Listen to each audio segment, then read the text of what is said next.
I'm John Eisenberg, sportswriter and football historian. I'm here today to answer your questions from the internet. This is Football Support. Shaney asks, what's the origin of American football being named football? First of all, it's not named after European soccer, English soccer, which is known as football. Actually, the origin of the name goes back way before that. You go to the 1600s, 1500s, sports were pretty much divided up. There were sports that were played on horseback, and there were sports that were played on foot. All those sports that were played on foot were known as foot sports. And so that evolved into football, and so that was yet another thing early in the history of the sport here. It just stuck. Dan Bolio asks, why are we still calling the Cowboys America's team? Really? This is a fair question. The Dallas Cowboys have a great history. They've won Super Bowls, they've had tons of playoff teams, a great tradition. But the last time they won the Super Bowl was in the early 1990s. And so we're going back a long way. And they haven't won many playoff games since then. They still have probably more fans than any other team. They get tremendous television ratings, but I don't know that they're America's team anymore. New Redditor says, today I learned one of the 4 kickers who have kicked 63-yard field goals in NFL history was Tom Dempsey for the Saints. He had no toes on his kicking foot. Yes, he'd been born with no toes on his right foot. He'd been born with no fingers on one hand. He was a great athlete, and he made it to the NFL, and he kicked with a square-toed shoe. No other kicker had come close to making a field goal from 63 yards, and it won a game. It shocked everyone, and what was interesting was in the immediate aftermath of that, in the off-season, the league outlawed the square-toed shoe that he had used because they felt it was almost like a club kicking the ball and was an unfair advantage. The great thing for Dempsey was he continued to kick in the NFL for a number of years. The changing of the shoe did not limit his ability to have a football career. Barry Shuck asks, what is the origin of the term touchdown? This goes back to the beginning of football in this country. One of the main influences was rugby. And in rugby, the goal is to move the ball over a goal line, and you score the point when the offensive player touches the ball down on the ground in the end zone. That's called a try in rugby, but you touch down is what the player is trying to do. And so football borrowed a lot from rugby in its early years, and so it was the same thing. They felt like, well, we're going to get the ball over the goal line, and we're going to score the points. H. Belaski asks, I hate the new kickoff rule in the NFL. Why do they feel they must make new rules? I'm not a huge fan of the new kickoff rule either, but I do know why they did it. They're trying to cut down on the velocity of the collisions and keep the players safer. So what they did was they moved the coverage teams forward about 40 yards, well into enemy territory. The kicker is alone back on his 40, kicking the ball off. The coverage team can't begin to run until the ball is caught and the returner begins to return the kick. So the velocity of the collisions is cut way down. The New Mule asks, by the way, are NFL footballs still made of pigskin? NFL footballs are not made of pigskin, and they've never been made of pigskin. The exterior has always been leather. The way that the nickname pigskin came about was in the early days of the NFL, the 1920s, the 1930s. To inflate the balls, they used pig's bladder. And so the nickname grew from pig's bladder to pigskin. It never was the skin. It was always leather. However, the fact that there was pig entrails in the ball, and it was known as pigskin, and still sometimes you hear people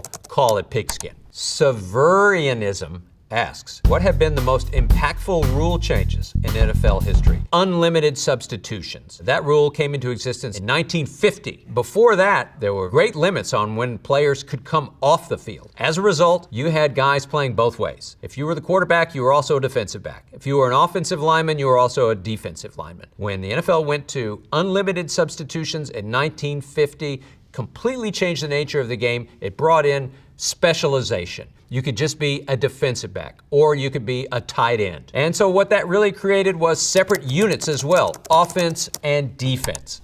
Kutso Jr. asked, who invented football? Football was not invented by one person. The field sport came over from England around 1850, 1860. The first official game was a college game between Rutgers and Princeton in 1869, but it bore no resemblance to the sport that you see today. It was really a mixture of rugby and soccer. It became the sport that we know it much more so about 10 or 12 years later. Walter Camp, who was a medical student at Yale, helped invent the rules of football. It wasn't a free-flowing game anymore. It was one team had the ball or the other team had the ball. Now you could run with the ball or throw the ball. So around 1880, it became a semblance of the sport that we know today. OK Health asks, which team had the worst defense in NFL history? Now, I think there's a lot of fans that could raise their hand and have a suggestion on that, but I think the winner is the Detroit Lions of 2008. That year, the Lions played 16 games. They lost all 16, and they gave up almost 33 points a game. No team in the history of the NFL has allowed more than 33 points per game on average. The Lions came very close that year. They have to win. Heidelberg says, change my view. Patrick Mahomes is visibly and obviously better at the quarterback position than Tom Brady was. You can't knock either one of these players. Patrick Mahomes is the best quarterback of the current generation in the NFL, the most successful, a fantastic player. He's already won 3 Super Bowls. He's on his way to being in the conversation. However, Tom Brady right now owns that conversation. And I would suggest looking at the statistics. It's really pretty simple. He won 7 Super Bowls. He is far and away the career leader in NFL history in touchdown passes, completions, passing yardage. No one else is close. Too Lazy to Link asks, before the forward pass was invented, what the hell did the quarterback do? What needs to be understood is that in the early days of football, the quarterback did not touch the ball on every play. Offenses ran through the tailback. Was the most important position on the offensive field. The quarterback was so named because he was a quarter of the way back to the tailback. Same with the halfback, half the way back to the tailback, and the fullback was lined up next to the tailback. The quarterback was more of a blocker. A Reddit user asks, what made Jerry Rice the GOAT? Rice, the receiver for the San Francisco 49ers, is easily the greatest receiver in the history of pro football. He played for 20 years. He set, I believe, 36 records, many of which still stand. He's the all-time leader in catches, in receiving yardage, in receiving touchdowns, nearly 200, I believe. So the GOAT of receivers, that's an easy one. Various Beach 7840 asks, what is the greatest single game performance in NFL history? In more recent football, I would go with Tom Brady's performance. Super Bowl 51 against the Atlanta Falcons, where they trailed 28-3 and came back to win the game 34-28 in overtime. That entire comeback rested on Tom Brady's arm. He threw and threw and threw, and he almost never missed a pass and engineered the greatest comeback in Super Bowl history, a peerless performance. Fake White Knight asks, why is Joe Namath in the Hall of Fame? Joe Namath is in the Hall of Fame because he was the quarterback of the New York Jets when they engineered probably the greatest upset in pro football history, Super Bowl III. They were heavy underdogs. They were the champions of the AFL, the New York Jets, and Namath predicted they would win the game, and they did win the game. They defeated the champions of the NFL, the Baltimore Colts. The Colts were favored by 17 points. The whole sports world thought they would win. If you look at it, his statistics, his accomplishments, other than that, he really doesn't belong. He had a losing record as a starting quarterback. He barely completed 50% of his passes. In today's football, if you complete barely 50% of your passes, you don't have a job. He threw more interceptions than touchdowns over his career. However, his one great moment was just about the greatest moment. Stout Saber asks, in the old days, why the hell was the goalpost in the middle of the end zone? Goalpost was never in the middle of the end zone. It was on the goal line. That's where it was for a number of years, right when pro football started. And the reason it was there wasn't nearly as much scoring in the early days of pro football. It wouldn't be unusual to see the final score of a game be 6-2 or 9-3. So they were trying to encourage scoring, and they were trying to encourage field goals. So they had the goalpost right on the goal line. What happened was teams started relying too much on field goals and kicking too many field goals. So that's when they moved the goalpost to the back of the end zone, making it harder to kick field goals, trying to encourage touchdowns. It's also too dangerous to have the goalpost right on the goal line. You've got today's players, bigger, stronger, faster, and they're crisscrossing the field at a great velocity. If they ran into the goalpost that's situated there, you'd have serious injuries. At Travs Michael asks, so the undefeated Dolphins are the best football team of all time? A very good question, and one that will always start an argument. The Miami Dolphins in 1972 played 14 regular season games, 3 playoff games, won them all. They are the only team in NFL history to go through an entire season without losing a game. And so, by definition, they're the greatest team of all time. Of course, football is relative. It's a lot different today than it was back then. Different teams can claim that they're better even if they might have lost one game along the way. The Chicago Bears of 1985 had probably the most fierce defense in the history of the NFL. They lost one game and pretty much slaughtered everybody else. The dynasty teams in the NFL, the Pittsburgh Steelers, the San Francisco 49ers, the Dallas Cowboys, they all had fantastic teams at times over the years. They all won multiple Super Bowls. I'm sure if you said, would you like to have them play the Miami Dolphins of 1972, they would take that on in a heartbeat. But the Miami Dolphins didn't lose a game that year.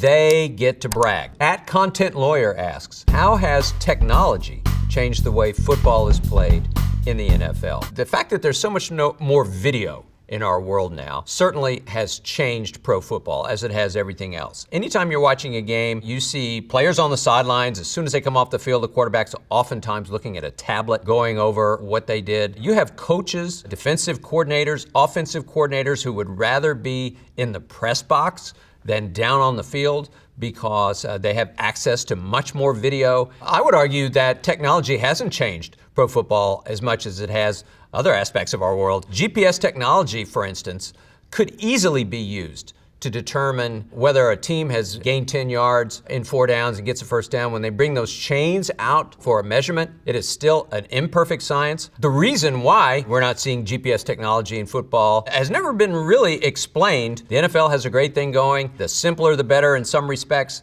And so I think at this point they want to just continue with the way it was. Jay McComber 75 asks, wait, when did the NFL start allowing quarterbacks to throw while running? Quarterbacks have always been able to throw while running. There was never a limit on a quarterback's ability to run and throw. There were, however, many limits on passing. The rules that constricted passing in the early days of the NFL sound amazing today. If the passer threw the ball and it was incomplete, that was a 15-yard penalty. If the passer lines up and throws the ball into the end zone trying to throw a touchdown and the ball falls incomplete, the other team gained possession of the ball. So there were tons of rules that restricted passing in the early days of pro football. And it all changed in 1933. The owners of the teams realized the sport they felt was pretty boring. It was a lot of just plunging into the middle of the line, not nearly enough passing. They opened it wide, and the change was instantaneous. S.L. Olson asks, will chronic traumatic encephalopathy, CTE, ultimately kill the NFL? Or is there simply too much money in football? This is a great and serious question that is on a lot of minds in the NFL. The study of concussions and the impact of playing football on the players has been an ongoing story for the last 15 or 20 years. There's a lot of concern in the NFL about whether playing the sport is too dangerous for you. A lot of the doctors and a lot of the researchers will say that their research points to the fact that yes, it is dangerous to play this game. So this is an ongoing situation that the NFL for sure is worried about. That's why you see so much thrown into improving helmet technology and trying to make the sport safer for the players. I don't think it will kill the NFL. The NFL is so popular. PorkSpork69 asks, what's the biggest single season turnaround in NFL history? There have been a lot of losing teams that have gone on to have winning teams immediately. I don't think you can come close to what the St. Louis Rams did in the late 90s. In 1998, they played 16 games, they won 4, came in last in their division. At the beginning of the next year, they were listed as a 200-to-1 shot to win the Super Bowl, but they had a new quarterback, Kurt Warner, and suddenly their offense exploded. And they went all the way to the Super Bowl, and they won the Super Bowl. McRib79 asks, what was the last year leather helmets were used in the NFL? The way to start answering that question is to understand that into the 1940s, there were players playing with no helmets. It was not mandatory that you had to wear a helmet. In 1942, a player named Dick Plasman for the Chicago Bears was the last NFL player to play with no helmet. The next year, the NFL made helmets mandatory, and those were leather helmets, thin little scraps of leather, didn't give you a whole lot of assistance as far as safety is concerned. And so in that decade, the technology began to advance and helmet makers rolled out the plastic helmet. By 1950, NFL players were using plastic helmets. I Guarantee It asks, who is Vince Lombardi and why does he have a trophy named after him? Vince Lombardi was one of the greatest coaches in the history of the NFL. He was coaching the Green Bay Packers when the Super Bowl era began. He came to Green Bay in 1959. They were the worst team in the NFL. They didn't win a game the year before, tied one. Lombardi took the same players that had been on that winless team. They had a winning record in his first season in 1959. And then, starting in 1960, they dominated the NFL for the next 6 or 7 years. They won 5 championships out of 7 years. They won the first 2 Super Bowls. And so Vince Lombardi, by winning those first 2 Super Bowls, really set the standard for excellence in pro football. Yo Cubo asks, what NFL records do you think will never be broken? A couple come to mind. George Blanda, a quarterback and kicker who played in the 50s, the 60s, and the 70s, played 26 seasons of professional football. I don't think we're ever going to see anyone play 26 seasons of NFL football. Brett Favre, quarterback for the Green Bay Packers, great Hall of Fame quarterback, stayed healthy amazingly and started 297 straight games at quarterback. That is an Ironman record that in football is almost impossible. There's so many injuries. Even with rules that have made quarterbacks not getting hit as hard as they used to, they still get hit hard. 297 straight starts. I don't think we're ever going to see anyone come close to that. Jay Garzaniti asks, what is the greatest football comeback of all time? Now, it depends on what you're talking about. Just a couple of years ago, the Minnesota Vikings were playing the Indianapolis Colts. The Colts were ahead 33-0. The Vikings came back and won that game. That is the greatest comeback in pro football history in terms of points. That was a regular season game. In a playoff game in 1992, the Houston Oilers were ahead of the Buffalo Bills in Buffalo by 32 points. The Bills mounted a rally in front of their home fans and came back and won that game. The biggest comeback in the Super Bowl, the New England Patriots were playing the Atlanta Falcons. The Falcons were ahead 28-3, so a 25-point lead. The Patriots came back and won that game. Those are definitely your 3 comebacks that stand out far and away from anything else in the history of pro football. Okay, that's all the questions. I hope you learned something. Until next time.